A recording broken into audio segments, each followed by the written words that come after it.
தீவன மூலப்பொருட்கள் விலை பாருங்க. நீங்க மக்காச்சோளம் இன்னைக்கு வந்து 28 ரூபா ஆயிடுச்சு. இதே வந்து 2 மந்த்ஸ் முன்னால வந்து 20 ரூபா இருந்து 21 ரூபா இருந்து இன்னைக்கு 28 ரூபா ஆயிடுச்சு. சோயா வந்து கிட்டத்தட்ட வந்து கிலோ வந்து 30 ரூபா விலை கூடியிருக்கு. அதே மாதிரி தவிடு வந்து நீளம் 24 ரூபா ஆயிடுச்சு. அதெல்லாம் 16 17 எல்லாமே விலை உயர்வு வந்து கணிசமா விலை உயர்வு. ரா மெட்டீரியல் காசு டூ மச் விலை கூடியிருக்கு. அதனால வந்து பண்ணை வந்து விலை முட்டை விலை 7 ரூபாய்க்கு குறைவா தான் பண்ணையை நடத்த முடியாத சூழ்நிலை ஆயிருச்சுங்க.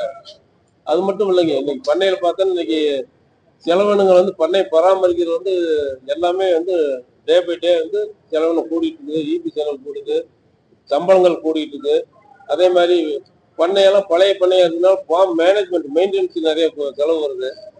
அதனால வந்து நம்ம முட்டையில வந்து இன்னும் விலை கூடுறதுக்கு தான் வாய்ப்பு இருக்கு. அதனால வந்து முட்டையில இது வந்து என்னன்னா நீங்க மற்ற விலைவாசிகள் இந்த டீக்கெல்லாம் கம்பேர் பண்ற முட்டையில வந்து இதெல்லாம் ஒரு 6 ரூபாய் 80 காசு வந்து மிக குறைவான விலை. அதனால 7 ரூபாய்க்கு குறையாம இருந்தாதான் வந்து மினிமம் பிரைஸ் எம்எஸ்பி பிரைஸ் 7 ரூபா வர மாதிரி இந்த கவர்மெண்ட் நாங்கள் வந்து கேட்டுக்கிறோம். அப்பதான் பண்ணையை நடத்த முடியாதுங்க.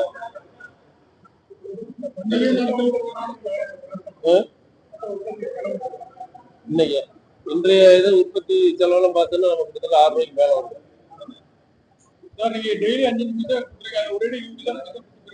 இல்ல அந்த மாதிரி பண்ண அதாவதுங்க என்னன்னா முட்டையை வந்து கடையில விற்கிறவங்களுக்கும் சிரமம், பண்ணை நடத்துறவங்களுக்கும் சிரமம். கிராஜுவலா போனாதான் வந்து பாதிப்பு எந்த சைடும் கன்சியூமர் சைடும் பாதிப்பு இருக்காது, உற்பத்தியாளருக்கும் பாதிப்பு தான். சார் இது வந்து கவர்மெண்ட் கைட்லைன் படி போட்டு கவர்மெண்ட் ஸ்ட்ராங்கா சப்போர்ட் பண்ணாதான் முடியும். என்னன்னா காரணம் வந்து என்னன்னாங்க, இதுல வந்து மாநில அரசு என்ன கேட்கறோம்னா, இப்ப இன்னைக்கு வந்து மக்காச்சோளம் 28 ரூபா ஆயிடுச்சு. அதனால வந்து சென்ட்ரல் கவர்மெண்ட்ல வந்து அன்பிட் ஃபார் ஹியூமன் பீயிங் வந்து அவங்க 3 இயர்ஸ் 4 இயர்ஸ் நாம்ஸ் வச்சிருக்காங்க. இந்த ஸ்டாக் பொருள் வந்து ஃபுட் கிரைன்ஸ் வந்து ஸ்டாக் இருக்கு பாத்தீங்களா, அதை வந்து டைரிக்கு கேட்டலுக்கு நம்ம பவுல்ட்ரிக்கெல்லாம் கொடுக்கலாம், சப்சிடி ரேட்ல கொடுப்போம். நம்ம ரைஸ் இருக்கு, மீட் இருக்கு, இதெல்லாம் வந்து சென்ட்ரல் கவர்மெண்ட் வந்து இந்த டைம் வந்து முதல்ல கொடுத்தாங்க சார். இது ஆமாமா, இது முதல்ல வந்து 2006 வந்து கொடுத்தாங்க, அப்ப கொடுத்தாங்க. இப்பதான் அது மாதிரி வறட்சி வந்துட்டு இருக்குது.